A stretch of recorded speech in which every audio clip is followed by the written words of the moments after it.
What is up, everyone? So we are just getting done with our school's winter break. We're a little bit rusty when it comes to reacting, but Huyen, my ultimate bias, had a solo comeback, and I saw the teasers and I was like, I am obsessed with all the aesthetics. I love the vocal melody. I'm gonna pull in my Mumu friend Raffi to react with me. And then it turns out that he hasn't seen or heard WHEESA's yet. And last I checked, WHEESA was his possibly ultimate bias? Possibly. Mm-hmm. Possibly? So yep, I was like, possibly. Even though I've heard it, I'm like, it's only fair if we're reacting to my ultimate bias, we gotta react to his bias too. So this is gonna be a joint Huyen and WHEESA solo comeback reaction. I'm a bitch. Yeah. It sounds like peach. Beach. Beach? Beach? Shall we start with Huyen or WHEESA? Let's do Huyen. Huyen! Okay, that's first up. I have a feeling this music video is going to make me very happy. I love the aesthetics! Okay. I already feel like it will. Whee!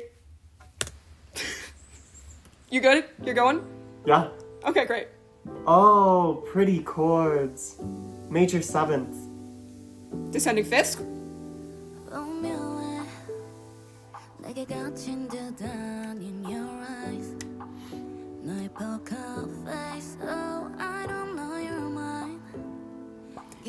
And I love the sound of the acoustic piano.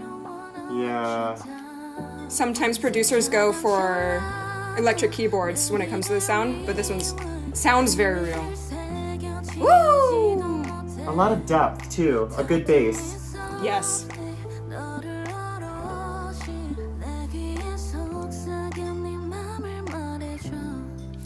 I have so many goosebumps! Oh, it is good aesthetic. I like that. Look at all the TVs. Yes! I love how funky and upbeat the bass is, but how gentle her vocals are and wispy they are. Yeah, a lot of breath. She's so beautiful! I'm sorry. Oh, that's such a good descent. I love that.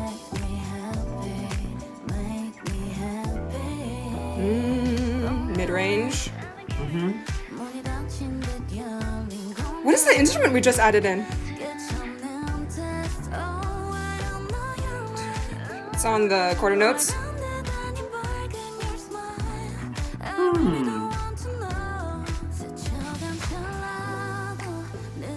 Shakers. Yes! Percussion. Transitions, you've got...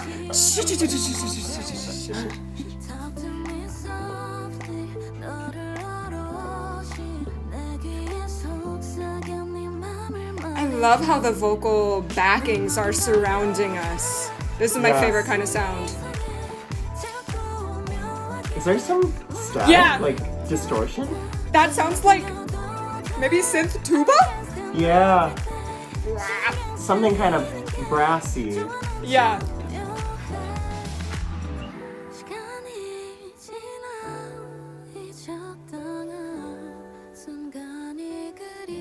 Such an atmosphere.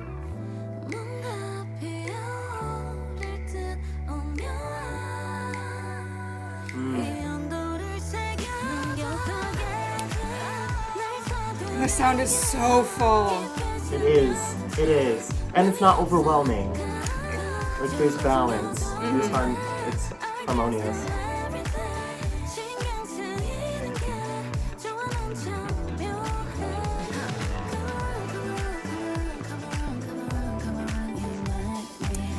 I love that. It's so effective. And in a way, it sounds like guitars and various synths that are hard pan left and right can represent those butterflies' little flitty movement. Yeah. Oh, that's so cool. And then you hear the butterflies. Oh, in the mood. Whee. Oh. Whee. There's so much aesthetic there. So much design, so much color vibrancy. Too, it really creates a full atmosphere. You feel like you're in a different world, which is really cool. Which Yeah. which the visuals on the screen and the busyness and intricacies of each flower and each color and each butterfly also helps you interpret the music in a certain way. So just like as I was saying that if you listen really closely with headphones on, you could hear the plucked guitar panned far left. There was some like whoop whoop whoop or wind chimes panned to the far right. And as the butterflies were flying around, you could link their flitty motions to the quick gentle rhythms of those instruments.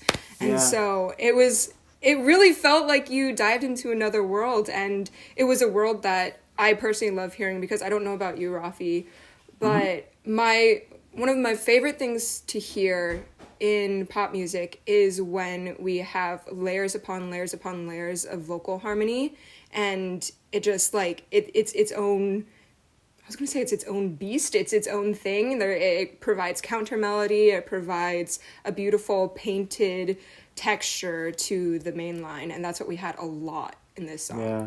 Yeah, and it would make sense because there is so much intricacy that goes into that. Finding what sounds the best, what fits the mood. Like, it's more than just, I don't know, creating like a triad or, you know, a major seventh of harmony. Like, it has to move and ebb and flow. It's really good. If we can go back and talk about the chorus vocal melody and her phrasing with it. Because in classical music, a lot of times with our phrasing, we're taught when we have like a really long phrase, we're taught to choose a climax, a peak to that phrase, and we're constantly pushing through. Even if we have a rest where we don't play a note, we're still pushing through to that one peak, even if it's really long. And here it just felt like she pushed and then let go, pushed and then let go. And so it was a lot of really shorter phrases. 3, 2, 1.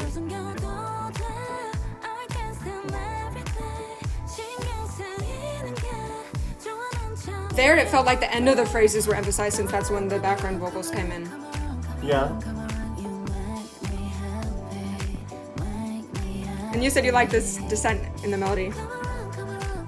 Yeah.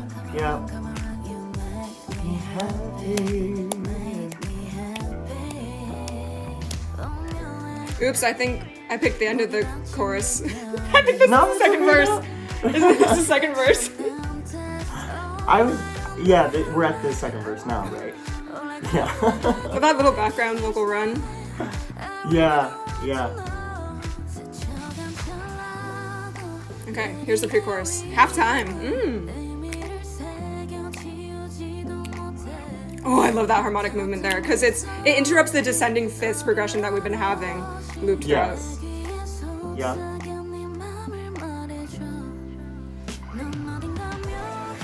Release. Oh, I love that. Lean release.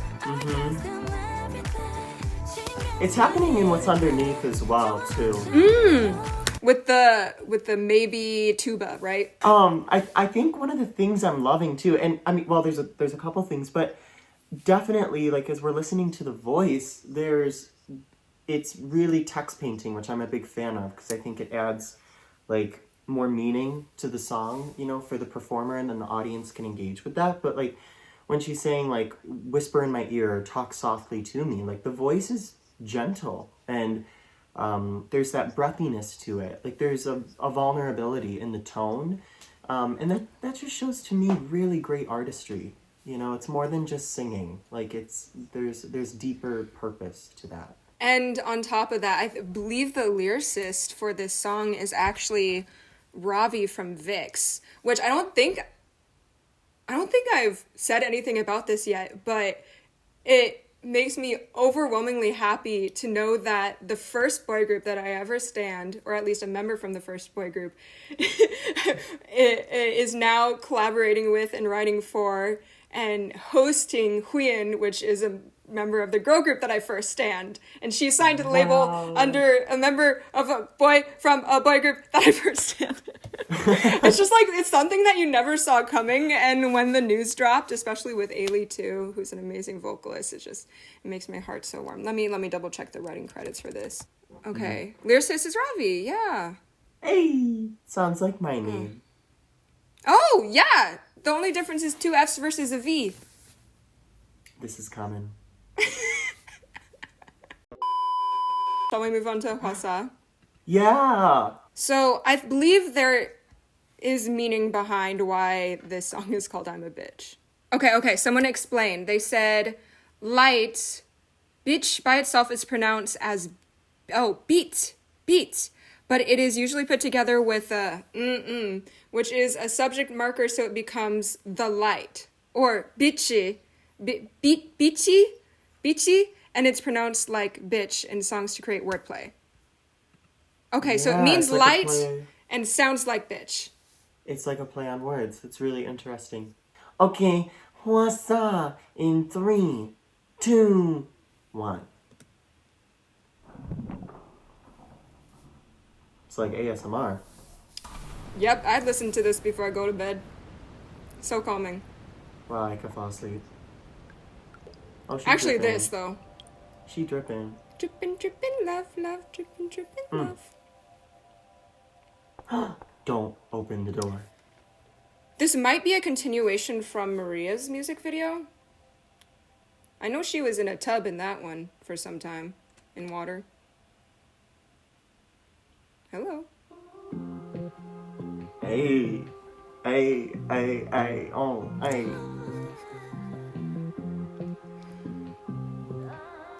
Look at you go, girl.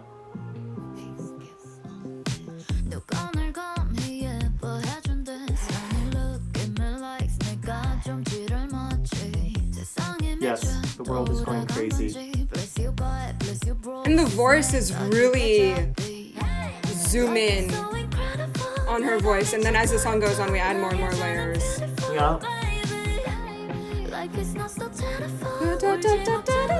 Beautiful set. Oh! Wow, we went very gentle to very abrupt. Brash. Gentle third above the vocals. Uh-huh. But that's higher laryngeal movement. It's also a bit of a call answer. Yeah.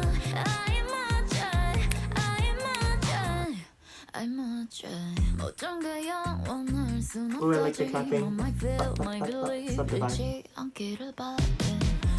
I feel like in WHEESA's solos, they do sprinkle in ASMR moments with her intimate Yeah. voice. It makes you want to move. It's visceral.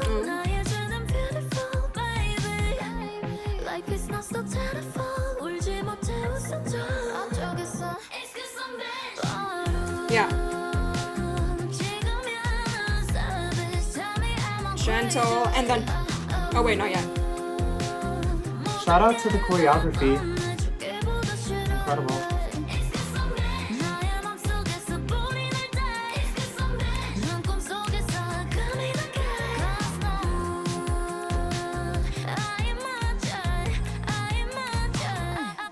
Woo! Panning.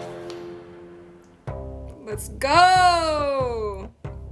Wow, this is cool.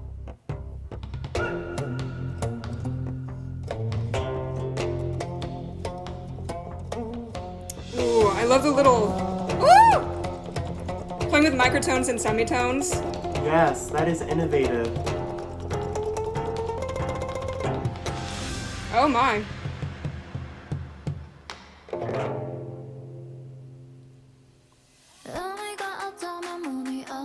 That was a cool little experience. Right?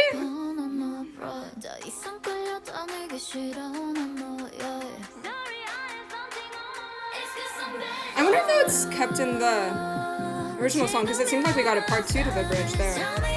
Oh.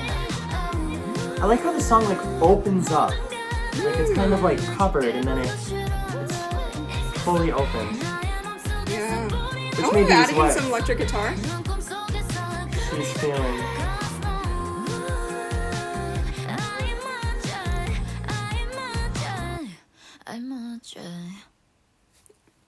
Wow. Oh, there's more.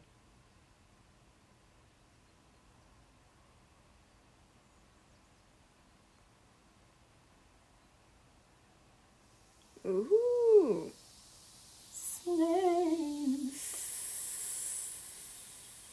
Rasta.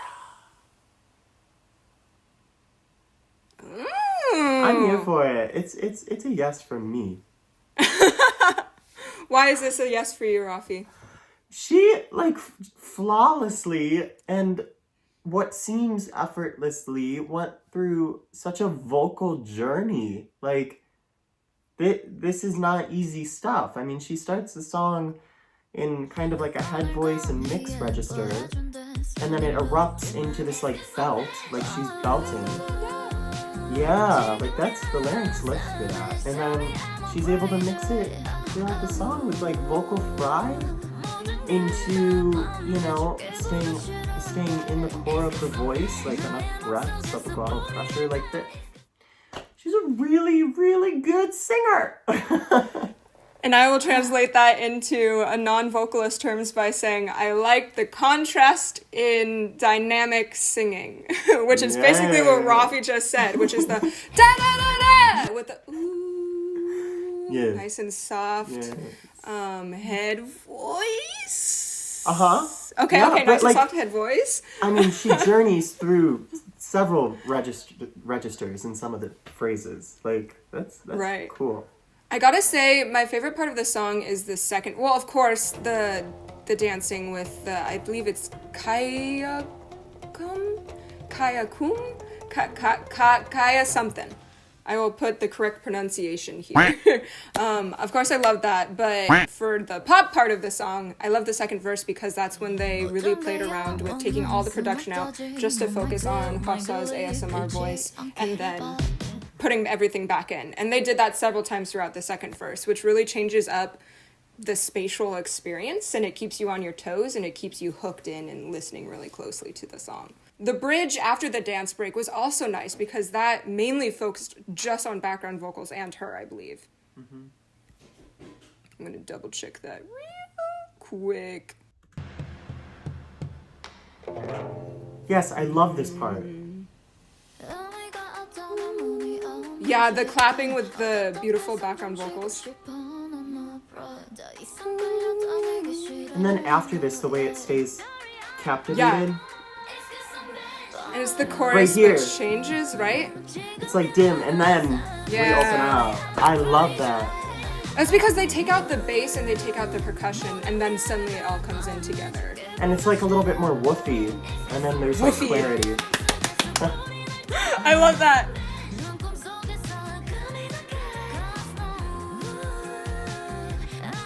And I never realized, but the background vocals that we had in that part of the bridge are there throughout the chorus. But they just take everything away and have them shine. Yeah. While they're actually there the entire time. Which is something that you wouldn't normally focus on. Yeah, there's a lot of contrast. Like, again, intricacy, detail. Yeah. Good songwriting, period. Yeah, and like good production. Her stuff is always so well produced. It's really cool. Do you think this has a chance of becoming the new favorite after Maria, or is Maria still hardcore number one? I think it depends on the mood, but I could see this. I think it has a chance. Yeah. When you say mood, when would you listen to, what mood would you be in when you listen to Maria versus this song? This would be more like I want to get moving. Okay. Like I'm on the treadmill. Oh. And WHEESA's hyping me up. Sorry. I think Maria's a different vibe. Wintertime. Oh. Yeah. Walking along, it's snowing outside, but you're nice and cozy. Yeah. But I mean, in both, you just hear the beauty of her voice, the flexibility of her voice. It's really exciting. It makes me feel happy. Hembokeo? Yeah, that's close. Yeah, is that right? What is it? Yeah, I think that's right. Hembokeo.